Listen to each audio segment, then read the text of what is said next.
Hello friends, स्वागत है आप सभी का हमारे चैनल जीएस स्टडी गार्डन पर। आज हम लोग ईवीएस के एनसीईआरटी बुक का वन लाइनर देखने वाले हैं, वो भी टॉपिक वाइज देखेंगे हम लोग। चलिए वीडियो शुरू करते हैं। वीडियो अच्छा लगेगा तो लाइक कर दीजिएगा। अगर आप लोग अभी तक हमारे चैनल को सब्सक्राइब नहीं किए हैं तो प्लीज़ चैनल को सब्सक्राइब करें, क्योंकि हमारे चैनल पर आप लोगों की डेली हम प्रैक्टिस सेट भी लाते हैं। आप लोग डेली हमारे चैनल को विजिट करते रहिए। देखिए टॉपिक वाइज हम लोग देखेंगे इसको, क्योंकि जो भी सीटेट एग्जाम में प्रश्न बनते हैं एनसीईआरटी बुक से, क्लास 3 से 5 तक इसमें आप लोगों को मिल जाएगा। देखिए खेजड़ी वृक्ष के बारे में देखते हैं। खेजड़ी वृक्ष से जो भी प्रश्न बनेंगे यहीं से बनेंगे। करा यह पेड़ रेगिस्तानी इलाके में खूब पाया जाता है, इसे ज़्यादा पानी की ज़रूरत नहीं होती। इंपॉर्टेंट है ये लाइन,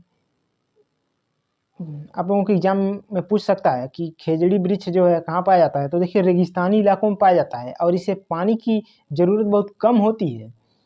और देखिए ये भी आ चुका है, इसके पेड़ के जो है छाल का उपयोग दवा बनाने के लिए किया जाता है तथा इसके लकड़ी को कीड़े भी नहीं लगते हैं। ये भी इम्पोर्टेंट है। इस पेड़ की फलियों की सब्जी बनाई जाती है, इसके फलियों की सब्जी भी बनाई जाती है, ये भी आप लोग याद रखिएगा। और यहाँ से भी प्रश्न बन जाते हैं। इनकी पत्तियाँ वहाँ पर रहने वाले जानवर खाते हैं और इसकी छाया में बहुत से बच्चे जो खेलना भी पसंद करते हैं। तो ये देखिए खेजड़ी वृक्ष से जो भी प्रश्न बनेंगे एनसीईआरटी बुक से यहीं से बनेंगे, और इसी को आप लोगों को अच्छे से याद करना है। इसी में इधर उधर करके आप लोगों को कंफ्यूज कर सकता है। चलिए नेक्स्ट देखते हैं। देखिए असम का रहा है, असम में बांस से बना पुल पाया जाता है। ये भी पूछ लेता है कि बांस के पुल कहाँ बने होते हैं, तो असम में पाए जाते हैं। लद्दाख में स्कूल पहुँचने के लिए रोज नदी पार करनी होती है। यहाँ पर ट्रॉली, देखिए ट्रॉली का उपयोग एग्जाम में पूछ देगा कि लद्दाख में ट्रॉली का उपयोग किसके लिए किया जाता है। तो देखिए लद्दाख में जो है ट्रॉली का उपयोग जो है रोज नदी पार करने के लिए, बच्चे स्कूल जाते हैं उसी में बैठकर, इसके लिए किया जाता है। फिर नेक्स्ट देखते हैं, करा केरल के कुछ भागों में बच्चे पानी को पार करते हैं। बल्लम, देखिए पूछ लेगा एग्जाम आप लोगों से बल्लम क्या होता है। तो देखिए बल्लम लकड़ी की छोटी नाव होता है जिसमें बच्चे जो है बैठकर नदी पार करते हैं और स्कूल पहुंचते हैं। राजस्थान में ऊंट गाड़ी का उपयोग किया जाता है। देखिए ये भी एग्जाम में प्रश्न बनता है कि राजस्थान में लोग एक स्थान से दूसरे स्थान जाने के लिए किस गाड़ी का प्रयोग करते हैं। तो ऊंट गाड़ी का प्रयोग करते हैं। ये भी काफ़ी इंपॉर्टेंट है। चलिए आगे देखते हैं। देखिए मैदानी इलाकों में बैलगाड़ी का यूज होता है और उत्तर की पहाड़ियों में विद्यार्थी बर्फ पर चलकर स्कूल जाते हैं। चलिए आगे देखते हैं। देखिए हाथी से प्रश्न जो भी बनते हैं इसे बनते हैं, इंपॉर्टेंट है। आप इसका स्क्रीनशॉट ले लीजिए। करा है, एक बड़ा हाथी एक दिन में 100 किलोग्राम से ज़्यादा पत्ते और झाड़ियाँ खा लेता है। इंपॉर्टेंट है। प्रश्न में आप लोगों को 200 किलोग्राम भी दे सकता है, 300 दे सकता है। तो आप लोग इसको याद रखिएगा कि एक बड़ा हाथी एक दिन में 100 किलोग्राम से ज़्यादा पत्ते और झाड़ियाँ खा लेता है। और हाथी आराम बहुत कम करता है, एक दिन में लगभग 2 से 4 घंटे ही सोता है। इंपॉर्टेंट है, ये भी एग्जाम में आ चुका है। हाथी को जो है पानी और कीचड़ में खेलना बहुत पसंद होता है, जिससे उसको उसके शरीर को जो है ठंडक मिलती है। और उसके कान बड़े जो होते हैं वो पंखे की तरह वो लोग यूज करते हैं अपना। हाथियों के झुंड में केवल हथिनियाँ और बच्चे ही रहते हैं। इंपॉर्टेंट है, आ चुका है।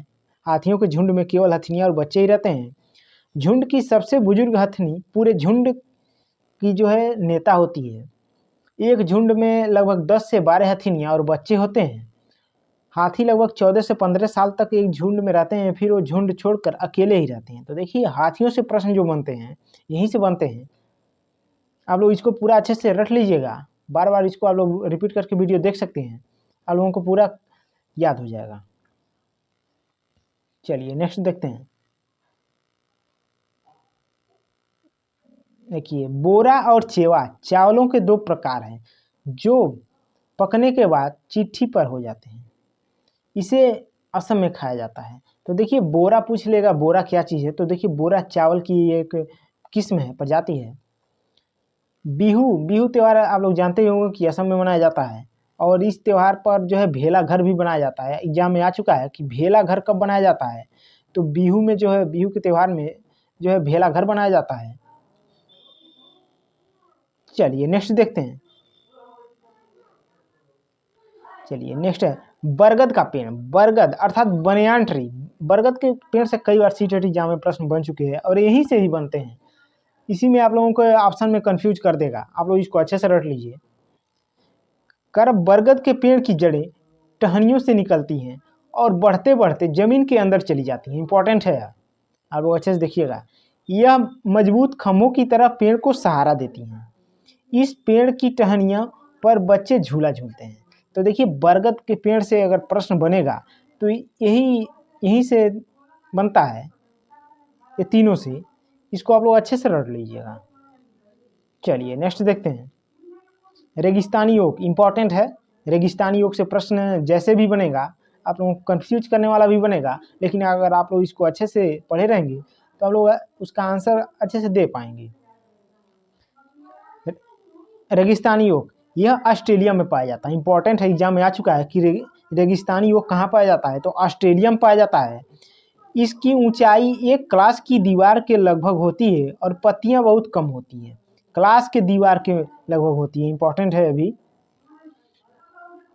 इसकी जड़ें जमीन में अधिक गहरी होती हैं जब तक कि पानी तक न पहुंच जाए। इंपॉर्टेंट है, जब तक पानी तक नहीं पहुंच जाता है तब तक इसकी जड़ें जो है बढ़ती रहती हैं। यहाँ पानी पेड़ के तने में जमा होता है। पेड़ के तने में जो है पानी जमा हो जाता है। जब कभी इस इलाके में पानी नहीं होता था तो इस इलाके के लोग इसके तने के अंदर पतला पाइप लगाकर पानी पीते हैं। तो देखिए इंपॉर्टेंट है, पतला पाइप लगाकर पानी पीते हैं जो है रेगिस्तानी ओक जो है इसके पेड़ के तनों में लगाकर वहाँ के स्थानीय लोग। यहाँ पर आप लोगों को कन्फ्यूज कर दे सकता है, क्योंकि खेजड़ी वृक्ष भी दे देता है कि खेजड़ी वृक्ष में लोग पाइप लगाकर पानी पीते हैं, तो वो सही नहीं है, रेगिस्तानी ओक है। चलिए नेक्स्ट देखते हैं। देखिए टैपियोका इंपॉर्टेंट है। टैपियोका जिसको कप्पा भी कहते हैं या फिर कसावा भी कहा जाता है, केरल में खाए जाने वाला भोजन है। कई बार एग्जाम में आ चुका है टैपियोका के बारे में। इंपॉर्टेंट है, यह जमीन के नीचे उगाया जाता है। नारियल डाली हुई किसी भी करी के साथ उबला हुआ टैपियोका। पूछ लेता है कहाँ के लोग खाना पसंद करते हैं, तो केरल के लोग करते हैं, तो यहीं से प्रश्न बन जाता है। कश्मीर में देखिए सरसों के तेल में बनी हुई मछली खाते हैं सब। ये भी कई बार एग्जाम में मैच करने के लिए आ चुका है। और गोवा के लोग जो है नारियल के तेल में बनी हुई समुद्री मछली खाना पसंद करते हैं। और हांगकांग के लोग आप लोग जानते ही होंगे कि लिंग हुफ है, जिसको सांप से बना हुआ भोजन होता है, उसको खाते हैं। चलिए नेक्स्ट देखते हैं।